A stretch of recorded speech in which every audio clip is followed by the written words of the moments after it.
আসন্ন জাতীয় সংসদ নির্বাচন ঘিরে দলীয় ইশতেহার প্রকাশ করেছে বাংলাদেশ জামায়াতে ইসলামী। এই ইশতেহারের নাম তারা দিয়েছে জনতার ইশতেহার। মোট ২৬টি অগ্রাধিকার সূচি নিয়ে ইশতেহারটি তৈরি করা হয়েছে। জামায়াতের দাবি, তাদের এই জনতার ইশতেহার তৈরিতে অ্যাপ ভিত্তিক প্রচারণার মাধ্যমে সংগৃহীত ৩৭ লাখের বেশি মানুষের মতামত প্রতিফলিত হয়েছে এবং জনগণের প্রত্যাশা ও ভবিষ্যৎ বাংলাদেশের চাহিদা বিবেচনা করে এই ইশতেহার প্রণয়ন করা হয়েছে।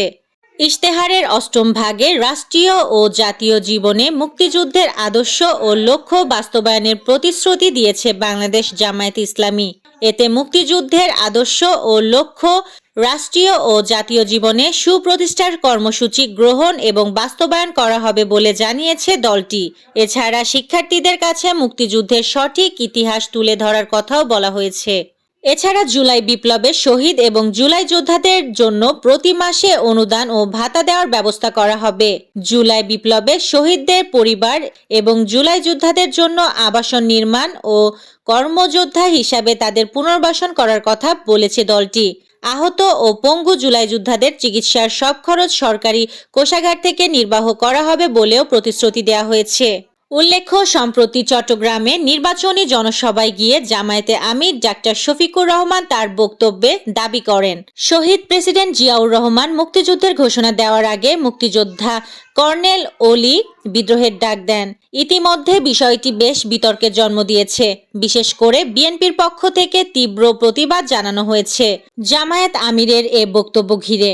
বিএনপির স্থায়ী কমিটির সদস্য সালাউদ্দিন আহমেদ জামায়াতকে উদ্দেশ্য করে এ বিষয়ে বলেন, আমরা আহ্বান জানাই, বাংলাদেশের স্বাধীনতাকে বিশ্বাস করুন। স্বাধীনতা যুদ্ধে আপনাদের ভূমিকার জন্য জাতির কাছে ক্ষমা প্রার্থনা করুন।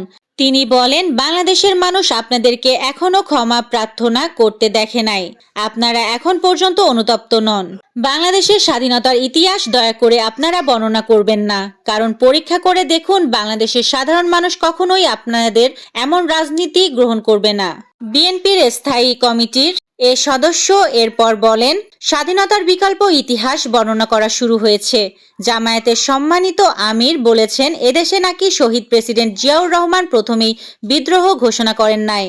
আমাদের আরেক মুক্তিযোদ্ধা কর্নেল ওলি নাকি সেই বিদ্রোহ ঘোষণা করেছেন। মুক্তিযোদ্ধা থেকে শুরু করে সবাই এই বক্তব্যের প্রতিবাদ জানিয়েছে। ওই সঙ্গে কক্সবাজার ১ আসনে বিএনপির এই প্রার্থী প্রশ্ন তোলেন, যারা বাংলাদেশের স্বাধীনতার বিরোধিতা করেছে, পাক হানাদার বাহিনীর দোসর হিসাবে কাজ করেছে, এদেশের মা বোনদের পাক হানাদার বাহিনীর হাতে তুলে দিয়েছে, যারা এদেশের সংখ্যালঘু নির্যাতন করেছে, মুক্তিযোদ্ধাদের হত্যা করেছে, তাদের মুখে কি গণতন্ত্রের ইতিহাস বর্ণনা মানায়? Desk report, Surma TV 24।